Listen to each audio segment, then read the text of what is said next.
के पास जाना चाहूंगा। मंजला जी, क्या अब जो बार बार ये निकलता है कि इस्तीफा देने में क्या दिक्कत है, क्यों जेल से सरकार चलाई जाए, क्या कहेंगे आप? और क्या आपकी 31 को लेकर क्या कुछ तैयारी है, इसको भी थोड़ा सा बताइए। संजीव भाई नमस्कार आपको, और पैनल बैठे हमारे सभी वरिष्ठ जनों को मेरा नमस्कार।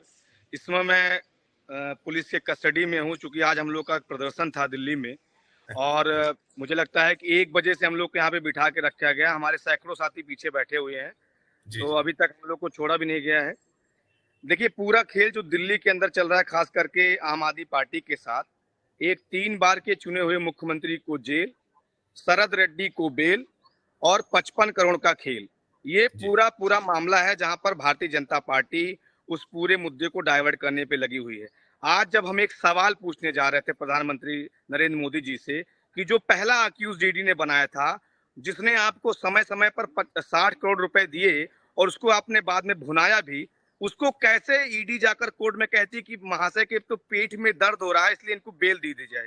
आप सोचिए, पीठ में दर्द होने के नाम पे ईडी ने उनका विरोध नहीं किया और मेडिकल ग्राउंड पे शरद रेड्डी को जो है बेल मिल गई। अब आप सोचिए पूरा मामला, जब ये बात जो है भारतीय जनता पार्टी इस बात को अच्छे से समझ रही है कि पूरे देश में नरेंद्र मोदी को अगर कोई मजबूती से इनका मुंह तोड़ जवाब देता है तो अरविंद केजरीवाल है। 10 साल की पार्टी राष्ट्रीय पार्टी कैसे बन गई? गुजरात के अंदर घुस के इन्होंने नरेंद्र मोदी के गढ़ में 15% वोट कैसे ले लिया? 3 बार दिल्ली में हराया, एमसीडी में हराया, गोवा में 2 सीटें आ गई, पंजाब में सरकार बन गई। तो ये तमाम ऐसी पीड़ा है जो नरेंद्र मोदी को कहीं ना कहीं उनको चुभ रही थी, जिसलिए ये सारा षड्यंत्र रचा गया। लेकिन आप सोचिए संजीव भाई, जितने भी आप अभी हमारे पूर्व के वक्ताओं ने बताया कि कहीं जर्मनी से बयान आ रहा है, कहीं अमेरिका से बयान आ रहा है, यानी पूरे विश्व में अरविंद केजरीवाल जी के समर्थन में लोग खड़े हुए हैं। क्यों? क्योंकि ये वाकई लड़ाई लोकतंत्र को बचाने की है। ये कोई सिर्फ आम आदमी पार्टी अरविंद केजरीवाल जी की लड़ाई नहीं है, ये हिंदुस्तान के हर उस नागरिक की है जो अमन पसंद है, जो लोकतंत्र को, संविधान को बचाना चाहता है। तो ये उस लड़ाई में, इसलिए आप इस तरीके का जन समर्थन देख रहे हैं। 31 तारीख की जो आपने बात की, देखिए हमारा कार्यक्रम जब से अरविंद केजरीवाल जी को ईडी ने कस्टडी में लिया है, निरंतर हम लोग कुछ न कुछ डेली कार्यक्रम कर रहे हैं।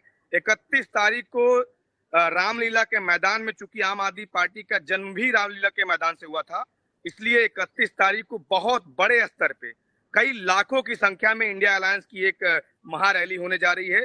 नरेंद्र मोदी जी को ये बात पता है, इसलिए वो आज जैसे हमारे प्रदर्शन में आप सोचिए कि ये देखिए मेरे कपड़े तक सबके, हमारे कार्यकर्ताओं के कपड़े फाड़े गए, हमारे पंजाब सरकार के कैबिनेट मंत्री उनको अभी तक गिरफ्तार करके रखा गया है, तमाम विधायकों को बंद करके रखा गया है। तो ये कहीं ना कहीं तानाशाही है जिसकी पराकाष्ठा नरेंद्र मोदी जी पार कर चुके हैं।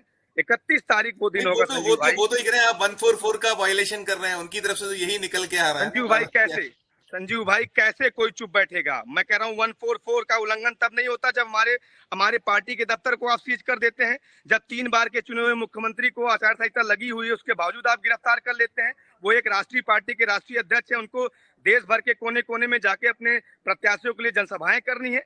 तो ये यहाँ पे 144 का वायलेशन नहीं हो रहा है।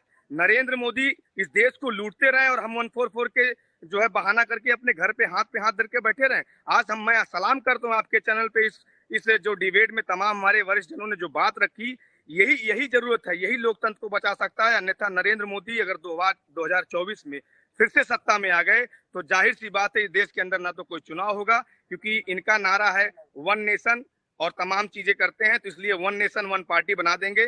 भारतीय जनता पार्टी हिंदुस्तान के अंदर रहेगी, बाकी सारी पार्टियां खत्म कर दी जाएंगी। आप सोचिए, एक तरफ आप भ्रष्टाचार का आरोप लगाते हैं अरविंद केजरीवाल के ऊपर, आप कहते हैं बड़े बड़े मंचों से कि कोई भ्रष्टाचारी मेरे करीब आ जाए तो मेरी ताप से भस्म हो जाता है, और 3 दिन के बाद 70,000 करोड़ के आरोपी अजीत पवार को जो है बाहें फैला के आप स्वागत कर लेते हैं। हेमंत बिस्व शर्मा का बुकलेट हिंदुस्तान के गली गली, जो भाजपाई आज बेचारे टिकट नहीं पा रहे हैं, उन्होंने भी पर्चा बांटा वाटर घोटाले का, आज उनको टिकट नहीं मिला, उनको मुख्यमंत्री नहीं बनाया गया। हेमंत बिस्व शर्मा को मुख्यमंत्री बना दिया गया। येदियुरप्पा की बात कर लीजिए, मुकुल रॉय की बात कर लीजिए, अभी एक बंगाल में घटना देखिए, तापस राय करके नाम है भाई साहब का, उनके यहाँ ईडी छापा मारती है, 1 महीने बाद शामिल हो जाते हैं। तो ये सब भी छोड़ दीजिए, संजय सरोज, आप सोचिए क्या हो रहा है हिंदुस्तान के अंदर संजीव भाई। संजय सरोज जो टेरर फंडिंग करता था, भाजपाइयों ने उसको अपना पटका पहना के उसको भारतीय जनता पार्टी का सदस्य बना लिया।